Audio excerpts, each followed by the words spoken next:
끊임없이 독도로 영토 분쟁을 일으켜 한국을 괴롭혀온 일본에게 한국이 본격적으로 반격에 나섰습니다.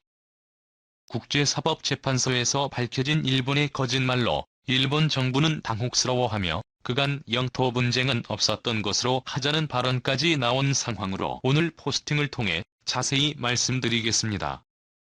한일 영토 분쟁이 국제사법재판소에 회부되어 전 세계의 이목이 집중되고 있습니다. 국제사법재판소는 일본 왕세자비의 아버지인 오하다 히사시를 판사로 둔 대표적인 친일파 국제기관으로 평가받고 있습니다. 이런 연유로 세계 외교 전문가들은 이 분쟁이 국제사법재판소에 회부될 경우 한국의 패배를 전망했으나 현재 한국과 일본 간 영토 분쟁에 대한 전망이 새로운 국면을 맞이하게 되는 사건이 벌어졌습니다. 드디어 대마도가 한국의 땅이라는 증거들이 인정받기 시작하여 더 이상 일본의 로비가 소용없게 됐습니다. 이로 인해서 한국이 잃어버렸던 대마도 영토를 되찾을 수 있는 확률이 높아졌습니다. 대마도는 원래 조선에 속한 땅이었으나 일제강점기 시절 일본이 강제로 빼앗은 우리 영토입니다. 그 증거는 차고도 넘치는데 광복 이후 미국의 육해군 합동정보조직이 백악관에 보낸 기밀문서에는 대마도가 한국의 섬으로 명시되어 있습니다. 구스련은 심지어 한국의 독립을 논의했던 카이로 회담에서 대마도는 한국의 땅이니 돌려줘야 한다는 입장을 명확히 밝혔습니다. 하지만 한국전쟁으로 혼란한 틈을 타 일본이 대마도의 자위대를 파견하여 강제로 빼앗아갔습니다. 이에 미국은 일본에게 문제를 삼았지만 되려 일본은 미국이 알고 있는 정보가 틀렸으며 한국은 해군력이 부족하여 일본을 상대로 대마도를 가질 수 없다 주장했습니다. 일본은 증거로 대마도가 일본의 영토라고 쓰인 중국의 고서적과 대마도가 일본 땅이라고 스스로 표기한 신빙성 없는 지도들을 미국에 제시했었다고 합니다. 로비와 부정부패로 물든 국제사법재판소에서 일본의 영향력을 신뢰한 일본은 수십 년간 똑같은 논리와 증거를 들고 나와 이번에도 물의를 일으켰습니다. 하지만 한국 외교부의 반격은 강했습니다. 한국의 외교관들은 과거 일본의 또 다른 영토 분쟁을 근거로 들고 나온 것입니다. 오가사와라 제도 분쟁. 미국과 일본 사이에 있었던 영토 분쟁으로 당시 일본의 국력이 부족해 오가사와라 제도를 방치하다가 미국이 이빈 땅을 사용하자 오가사와라 제도를 무단 점거했다며 일본이 영토 분쟁에 들어갔었습니다. 일본은 이를 되찾기 위해 일본 영토가 맞다는 증거를 제시했는데 그 증거로 1785년 프랑스인의 손으로 그려진 삼국접양지도를 내세워 미국을 상대로 영토 분쟁에서 승리했습니다. 삼국접양지도는 공증을 위해 참석한 영국과 영토 분쟁 대상인 미국이 공식적으로 인정한 역사적인 증거로 삼국접양지도에는 독도와 울릉도는 물론이고 대마도까지 한국이 영토로 명확하게 표시되어 있어 재판에 참여한 일본 외교관을 충격에 빠지게 만들었습니다. 또한 일본의 뇌물을 받은 국제사법재판소 판사들 역시 당황한 기색을 감추지 못했다고 하는데 자신들이 과거에 사용했던 방법이 부메랑이 되어 독도를 국제사법재판소로 끌고 가려던 일본의 전략은 쓸모가 없게 돼버렸습니다. 이에 일본 정부는 외무 대신 하야시를 한국에 급파하여 박진 외교부 장관과 긴급회담을 가졌는데 회담 이후 기자회견에서 굳은 얼굴로 회견장을 빠져나가 이목을 집중시켰습니다. 일본은 대마도를 뺏어간 대가를 치르게 될 것으로 보이는데 대마도 소유권을 박탈당한 것은 물론 수십 년간 식민 통치했던 것에 대한 금전적 보상을 한국에 지불하게 될 것입니다.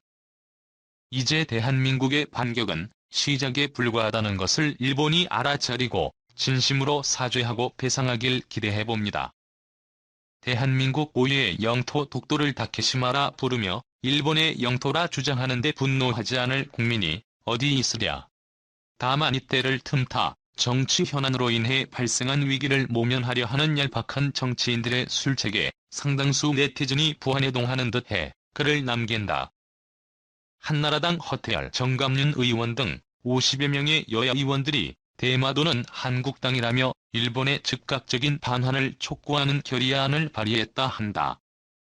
그 근거로 정감윤 의원은 지난 1949년에 이승만 대통령이 대마도의 반환 촉구를 천명했고 1951년 샌프란시스코 평화조약 초안 작성 과정에서도 한국이 대마도의 반환을 미국 측에 요구한 적이 있었다고 주장했다. 한나라당 허태열 최고위원은 대마도는 지리적으로 일본보다 한국에 가깝고 대마도 혈통조사를 보면 한국인과 일치한다고 주장했다. 꽤 그럴듯하다. 아니 정말 대마도가 대한민국 땅 같다. 자 이제 국민 모두가 뜻을 모아 대마도가 대한민국 땅이라 주장하면 우리 땅이 되는 것일까? 만약 그렇다면 100번이라도 그렇게 하겠다. 하지만 그 대응이 오히려 일본에 역이용 당해 독도마저 빼앗길 위기에 처한다면 누구를 원망할 것인가?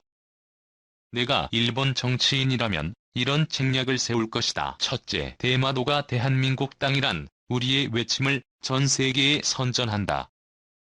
오히려 고맙다고? 천만에. 둘째, 세계 사람들이 관심을 두게 될 때 이렇게 공표한다. 좋다. 대마도가 대한민국 땅인지 국제사법재판소에 제소해보자. 더불어 다케시마가 일본 땅인지도 제소해보자. 물론 우린 말도 안 되는 소리라고 이런 지하에 거절할 것이다. 하지만 세계 사람들이 보기엔 어떨까? 일본은 자신들 땅을 걸고 국제사회에 공정한 심사를 요구했는데 한국은 그렇게 못하겠다네. 아무래도 독도가 다케시마란 일본의 주장이 맞는 것 같은데. 일본이 대마도와 독도를 걸고 국제사법재판소에 제소해보자고 국제사회에 선전하게 되면 우린 현재와 같이 제소 불가의 입장을 고수하기 어려워진다. 이처럼 국제사회의 곱지 않은 시선에 압박을 받게 되기 때문에 말이다. 과연 일본이 대마도를 걸고 국제사법재판소 제소를 할 수 있겠는가? 할 수 있다. 아니, 한다. 왜냐하면 실유주의 100년이면 승리가 거의 확실하기 때문이다. 대마도는 1870년대부터 일본이 실유지배하고 있다. 반면 독도는 길게 잡아 60년이다. 자, 당신이 일본 정치인이라면 어떻게 하겠는가? 우리가 국제사법재판소 제소를 거부할수록 국제사회의 따가운 시선을 감수해야 하는 함정. 그것이 바로 대마도가 한국 땅이란 주장이 갖는 한계다. 그 결과 일본은 손 안 대고 코푼 격이고 우리는 우리 스스로 국제사회에서 고립되는 우를 범하게 된다. 까짓거 국제사법재판소에서 승부를 보자고? 그렇다면 왜 우린 지금까지 혈압을 높여가면서 일본의 억지 요구를 거부해왔는가? 일본은 치밀하다. 그리고 끈질기다. 그렇기에 조선을 식민 지배할 수 있었고 섬들을 자국 영토로 넣기 위해 여러 국가와 줄다리기를 할 수 있는 것이다. 반면 우린 감정적이다. 빠르게 끌었다가 머저나 식는다. 정치인들은 이 점을 교묘히 활용하여 정치판에 하나의 패로 묵혀둔다. 그러다 오늘날처럼 일이 터지면 너도 나도 원론적인 대책만을 쏟아냈다가 국민의 열기가 식으면 관심 뚝 끊기를 반복한다. 어찌 오늘날과 같은 어처구니없는 현상이 되풀이 되지 않길 기대할 수 있겠는가? 그렇다면 어떻게 해야 저 일본의 야욕을 잠재울 수 있겠는가? 오늘의 우리 사회에서 답을 찾을 수 있다. 대통령과 여당이 실정을 하니 국민이 똘똘 뭉친다. 이를 그대로 대입해보자. 일본이 북방 4개 섬으로 러시아와 센카쿠 열도로 중국, 대만과 독도로 대한민국과 대립한다. 러시아, 중국, 대만의 일본은 악이다. 우리 정부는 이 기회를 현재 소원한 러시아, 중국, 대만과의 관계 복원으로 활용할 수 있다. 또 대통령과 여당이 위기에 처하자 김영삼, 전두환을 만나 국민으로 하여금 쓰라린 기억을 되살리게 하고 있다. 이를 그대로 대입해보자. 과거 일본 제국은 수많은 국가에 고통을 주었다. 저거대한 미국마저 치명타를 입혔을 정도니 말다 했다. 일본이 독도를 자국 영토로 편입한 건 1905년. 우리 정부는 을사조약으로 사실상 식민지배 상태였음을 집중 부각시켜 전 세계인의 감정에 호소한다. 세계인으로 하여금 전쟁의 추억이 떠오르게 함으로써 독도 전쟁의 상흔의 이미지를 더 씌우는 것이다. 우리 정치인들이 국민에게 색깔론으로 이미지를 더 씌우는 건 잘하면서 왜 이런 일엔 머리를 못 굴리는지 모르겠다. 더 근본적으론 일본 국민의 의식을 일깨워야 한다. 우리가 일본 대사관 앞에서 일장기를 불태우고 일본 상품 불매 운동을 펼치고 직접 일본으로 건너가 피켓 들고 시위한데 봐야 부정적 이미지를 연출할 뿐이지만 문화라면 그렇지 않다. 마침 한류로 한국 문화의 거부감이 덜한 상태기에 시기도 적절하다. 정부는 일제시대 관련 영화, 드라마, 문학 등 각종 문화 콘텐츠 기획, 제작, 번역을 지원한다. 단지 그것만으로도 시장이 알아서 기능을 할 것이고 일본 국민은 자연스레 받아들이게 된다. 다 필요 없다. 일본 상품 불매하고 촛불 시위하고 일장기 불태우자?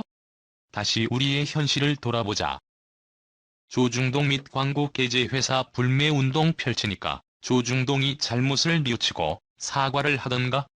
촛불 시위하니까 정부와 언론이 진심으로 잘못을 뉘우치고 잘못을 바로 잡던가? 물론 개인적으로 국민의 불매 운동과 촛불 시위를 지지한다. 하지만 보다시피 받아들이는 상대는 더 강하게 맞부딪히지 결코 고개 숙이지 않는다. 뿌리째 뽑기엔 너무 깊고 강하다. 하물며 일본은 타국이다. 저들의 반응은 우리 정부나 조중동 못지않을 것이다. 저들의 힘은 우리의 그것보다 강력하다. 그렇기에 대응책을 달리해야 한다. 우리가 보았듯 정부는 자국의 이익이란 명분으로 진실을 외면하기도 하지만 국민은 결코 이익을 위해 진실을 팔지 않는다. 우리가 그랬듯 일본 국민 또한 진실을 알게 될 때 결코 외면치 않을 것이다. 따라서 그들을 믿고 진실을 알리는 데 힘을 모으는 것만이 유일한 해결책이다. 지속적으로 진실을 알리고 관심을 기울이는 것 오랜 시간이 소요되겠지만 진실은 반드시 승리한다는 걸 우린 이미 알고 있자는가. 대한민국 헌법 제3조는 대한민국의 영토는 한반도와 그 부속도 서로 한다. 로 명시하고 있다. 삼국시대부터 조선시대까지 대한민국 영토와 관련된 내용들을 거론하자면 너무 많은 지면을 할애하여야 하므로 조선시대 세종대왕 원년에 대마도 관련 영토에 대하여 잠깐 언급하여 본다. 국제적으로 일본의 약탈근성과 야만적 행위에 직접적인 피해를 본 것은 제일 근접해 있는 대한민국임을 부인할 수가 없다. 세종대왕은 대한민국 남해 도서지방에서 일본인들이 무법천지를 일삼고 특히 대마도를 거점으로 삼고 거듭되는 약탈을 일상화하여 1419년 이종무 장군으로 하여금 대마도에서 일본인들의 무법 행위를 단절시켰다. 이 자리에서 도주는 신하의 도리를 다하겠다고 서약까지 하였다고 한다. 일본 장수 풍신수길은 조선 침략을 하기 위하여 일본 무장에게 명령하여 만든 지도 팔도전도 이는 조선 팔도를 말한다. 이 지도의 독도와 대마도를 조선의 땅으로 표기하여 침략의 대상으로 명시하고 있다. 조선 500년간 대마도 도주는 조선의 임금으로부터 관직을 받았다는 기록이 수두룩한다. 1830년 일본에서 만든 조선국도를 보면 울릉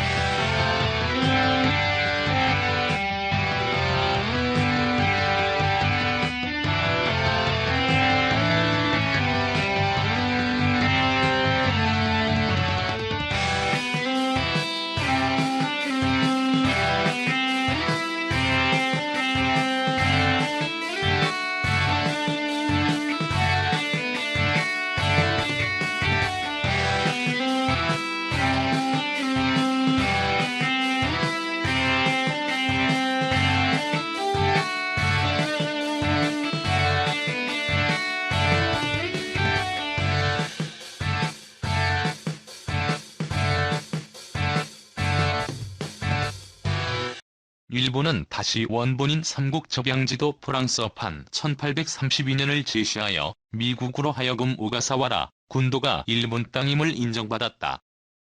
미국은 국제적으로 인정된 지도이므로 더 이상 거부를 못하였고 오가사와라 군도는 1876년 정식으로 일본에 편입되었으며 태평양 전쟁 후 1946년부터 미국에 의해 통지되어 오다가 1968년에 일본에 반환되었다.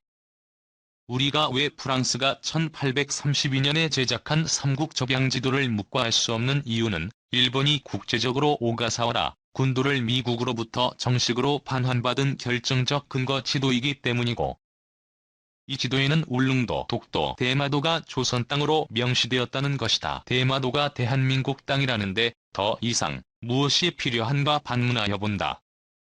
일본의 수없는 역사 왜곡에 현대사에도 우리는 통째로 휘둘려 있는 상태라고 보면 된다.